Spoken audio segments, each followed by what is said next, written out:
Bonjour à tous, aujourd'hui nous allons travailler sur les fonctions de recherche et plus précisément sur la combinaison des fonctions index et equiv. Dans un premier temps, je vais vous présenter la fonction index, puis dans un deuxième temps, la fonction equiv et enfin pour terminer, la fonction donc index equiv.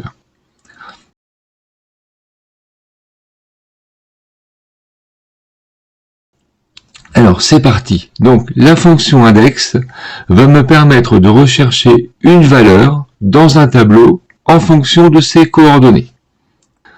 Donc mes coordonnées, elles sont représentées par un numéro de ligne et par un numéro de colonne. Là ici, je vais demander à ce qu'il affiche la cinquième information ligne combinée avec la troisième information colonne. Donc, par conséquent, quand je fais l'intersection d'une ligne et d'une colonne, je vais obtenir une cellule. Donc, c'est parti. Donc, insérer une fonction. Oups. Je vais chercher la fonction index. Voilà. Donc, index matrice numéro de ligne, numéro de colonne. Donc, la matrice va correspondre à la globalité de mon tableau de données dans lequel je vais enlever les intitulés de colonnes. Éventuellement des intitulés de lignes s'il y en avait, mais dans le cas présent il n'y en a pas. J'ai juste des intitulés de colonnes, à savoir les informations prévues sur la première ligne. Donc bien évidemment ce n'est pas ça. Hop, voilà.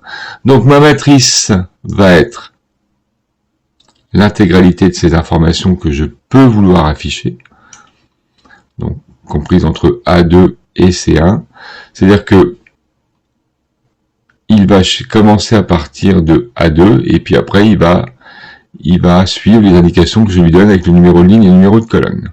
Donc mon numéro de ligne c'est la ligne 5 et le numéro de colonne c'est la ligne 3. Et je fais entrer.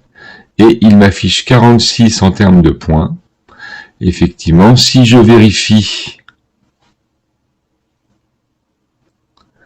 cinquième information, alors 1, 2, 3, 4, 5. Troisième colonne, 1, 2, 3. C'est bien l'information qui est donnée.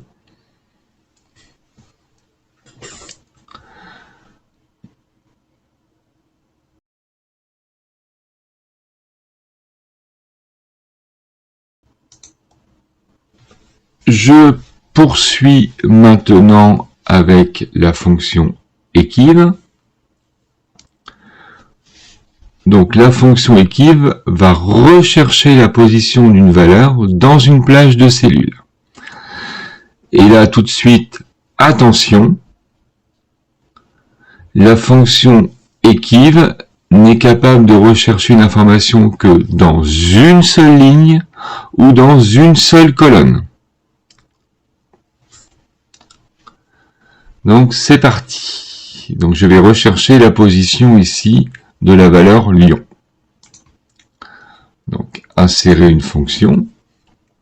Je cherche ma fonction equiv.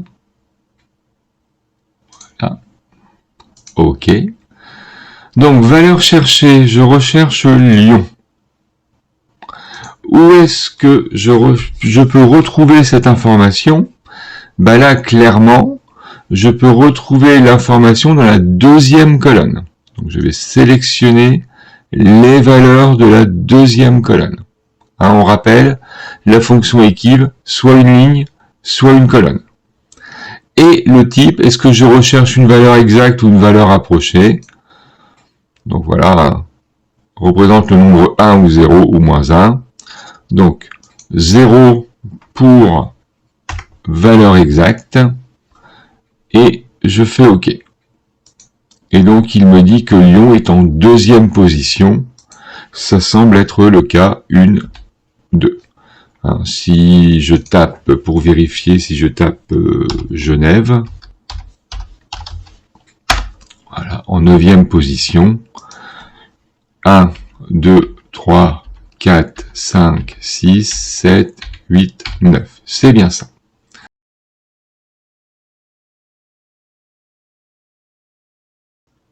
Alors, maintenant, on va donc passer à la raison de cette vidéo, à savoir donc la combinaison des fonctions index et équive. Alors, l'exercice va consister, pour l'information Madrid, à afficher d'une part son numéro de dossier, ainsi que le nombre de points obtenus. Donc, c'est parti. Donc, j'insère ma fonction index.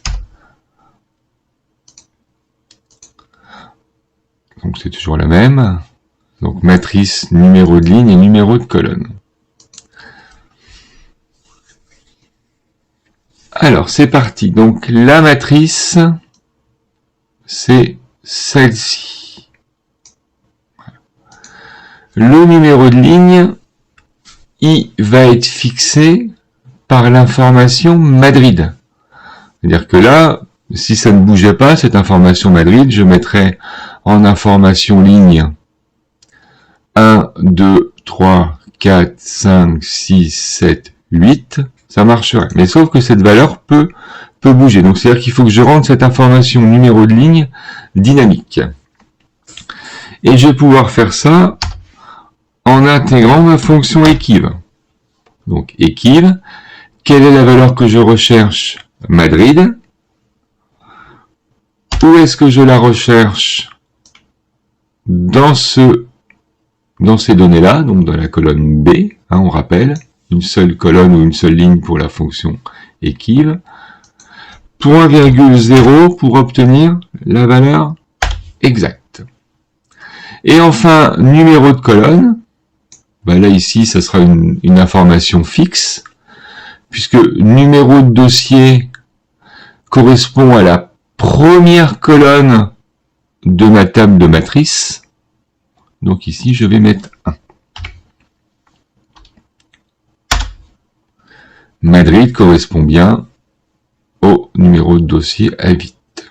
Si je change en mettant Lyon ici, ça modifie, sans que j'ai besoin de modifier l'information ligne. Je vais faire pareil pour le nombre de points. Donc, j'insère ma fonction index. Ma matrice, c'est toujours la même.